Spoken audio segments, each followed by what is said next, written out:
ایک بزرگ تھے، وہ گلی سے گزر رہے تھے۔ ایک شرابی کو دیکھا کہ وہ گندی نالی پر پڑا تھا، نشے میں دھت، حالت غیر ہوئی ہے۔ انسانی ناطے اس پر ترس آیا، اس کو وہاں سے اٹھایا، اس کا منہ دھویا، اس کے گھر چھوڑ آئے۔ خیرات ہوئی، سحری کے وقت، تہجد کے وقت وہ مسجد میں گئے، وہ بزرگ جیسا ان کی عادت تھی، تو دیکھا کہ ان سے پہلے آج کوئی شخص تہجد کے مصلی پہ بیٹھا ہے اور نوافل ادا کر رہا ہے۔ بڑی حیرت ہوئی، دیکھا تو یہ وہی شخص تھا جس کو آج دوپہر کو گندی نالی سے اٹھا کر کے اس کا منہ دھو کر کے ان کے گھر چھوڑ کے آئے تھے۔ تو حیرت سے کہا، بار الہا تیری قدرتوں کے رنگ، یہ آج ہی تو میں نے شراب خانے سے باہر گندی نالی پہ پڑا ہوا دیکھا۔ ہاتف سے آواز آئی، میرے بندے تو نے اس کا منہ دھو دیا تھا، میں نے اس کا دل دھو دیا۔ تو جب کوئی شخص اپنا منہ دھوتا ہے، اپنے ہاتھ دھوتا ہے، تو اللہ اس کے گناہ دھو ڈالتا ہے۔ تو یہ نصف الایمان ہے، یہ آدھا ایمان ہے۔ ہمارے دین نے ہمیں صفائی کا، ستھرائی کا، پاکیزگی کا، عفت کا، پاک دامنی کا حکم دیا ہے۔ اگر آپ مجھ سے پوچھیں کہ اسلام کا دوسرا نام کیا ہے، تو میں کہوں گا اسلام کا دوسرا نام دین طہارت ہے۔ علماء نے لکھا کہ ایک طہارت معنوی ہوتی ہے، ایک طہارت حسی ہوتی ہے۔ ہمارا دین متقاضی ہے اس بات کا کہ ہمارا دل شرک سے، کفر سے پاک ہو، ہمارا دماغ غرور سے، تکبر سے، اور ہمارا عمل ریا سے، ہمارا دل تصنع سے، بناوٹ سے، حقد، کینے اور بغض اور نفرتوں سے پاک ہو۔ مانوی نجاست سے ہم اپنے آپ کو پاک کریں۔ اسی طرح ہم ہر طرح کے حدث سے اپنے آپ کو پاک کریں، حد سے اصغر ہو یا حد سے اکبر ہو۔ وضو سے رہیں، وضو پر وضو کرنا مستحب ہے اور یہ قربت الہی کا ذریعہ ہے، اور ہر وضو کے ساتھ مسواک کرنا مستحب ہے، اور اگر مسواک نہیں ہے تو آپ انگلی کے ساتھ اپنے دانتوں کو صاف کریں۔ غسل واجب ہو وہ تو کرنا ہی کرنا ہے، لیکن روزانہ کی بنیاد پہ صفائی حاصل کرنے کے لیے غسل کیا جائے مستحب ہے۔ نماز کے لیے آپ کے لباس کا صاف ہونا بھی شرط ہے، آپ کے جسم کا پاک ہونا بھی شرط ہے، حد سے اکبر اور حد سے اصغر سے پاک ہونا بھی شرط ہے، اور جہاں کھڑے ہو کے نماز پڑھ رہے ہیں اس جگہ کا پاک ہونا بھی شرط ہے۔ مجھے بتائیے کوئی ایسا پاکیزہ دین آپ نے دیکھا ہے؟ اس سے بڑھ کر کیا کہ جب تم اس دنیا سے رخصت ہونے لگے اور تمہارے بدن کو مٹی کے سپرد کرنے لگے، اور وہ بدن مٹی کھا جائے گی، لیکن کہا کہ اس کو بھی ذرا غسل دے کے بھیجو، اس کو چٹے لباس کا کفن دے کے بھیجو۔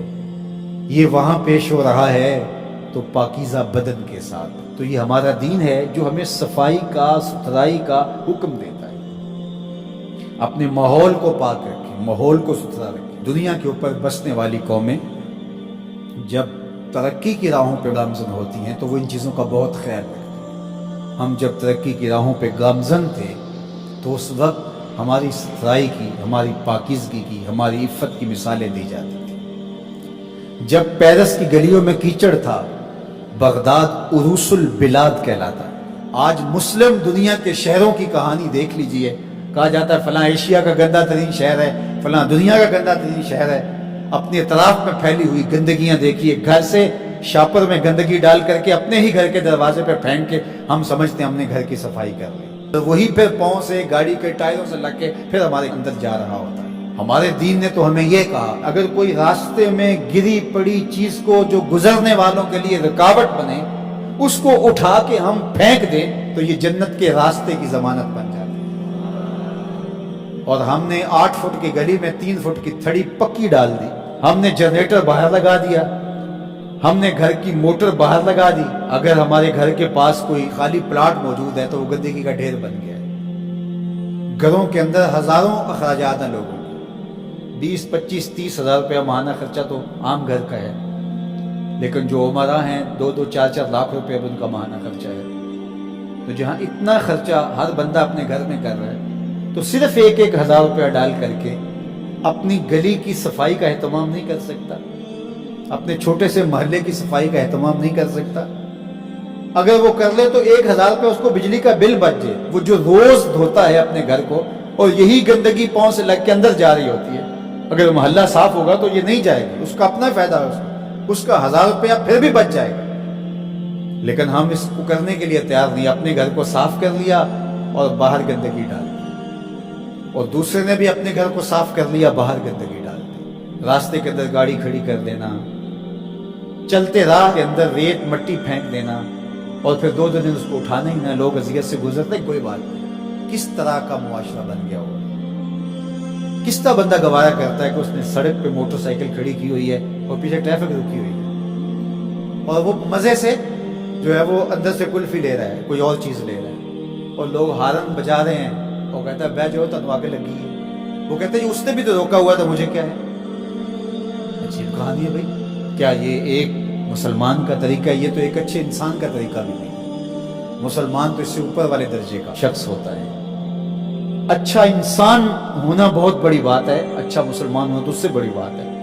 ہم سوچیں کہ جو ہمارے تیور، لچن، طرز زندگی، انداز معاشرت ہے، وہ ایک اچھے مسلمان ہونے کی تو دور کی بات ہے، اچھے انسان ہونے کے بھی نہیں. تو ہمارا دین صفائی کا دین ہے، ہمارا دین پاکیزگی کا دین ہے. ماحول کی پاکیزگی سے لے کر ذات کی پاکیزگی تک، ظاہری پاکیزگی سے لے کے باطنی پاکیزگی تک، خیالوں کی پاکیزگی سے لے کے سوچوں کی پاکیزگی تک، طرز زندگی کی پاکیزگی سے لے کر انداز معاشرت کی پاکیزگی تک، ایک صالح، پاکیزہ، خوبصورت اور ستھرا معاشرہ تشکیل دینے کے لیے مجھے اور آپ کو کردار ادا کرنا چاہیے، اور ہمیں اپنے حصے کا کام کرنا چاہیے.